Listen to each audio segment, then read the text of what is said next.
नागपूरमध्ये नितीन गडकरींचा पराभव करण्यासाठी देवेंद्र फडणवीस, नरेंद्र मोदी आणि अमित शहा यांनी एकत्र प्रयत्न केल्याचा आरोप सामना वृत्तपत्राच्या रोखठोक सदरातून करण्यात आलाय। गडकरींचा पराभव करण्यासाठी फडणवीसांनी रसद पुरवल्याचा खळबळजनक दावा केला गेलाय।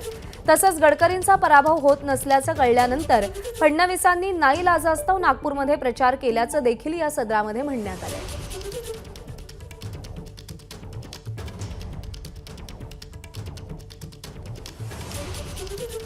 तर रोखठोक या आरोपांमध्ये नेमकं किती तथ्य आहे, काय लिहिलं गेलंय आपण पाहूया। 4 जून नंतर भाजपत मोदी शहांना पाठिंबा राहणार नाही। गडकरींच्या पराभवासाठी मोदी, शहा आणि फडणवीसांनी एकत्रित प्रयत्न केले। पराभव होत नाही ही खात्री झाल्यावर फडणवीस नाईलाजाने प्रचारात उतरले। गडकरींच्या पराभवासाठी सगळ्या प्रकारची रसद फडणवीसांनी पुरवली। हे संघाचेच लोक नागपूरमध्ये उघडपणे बोलताना दिसतात।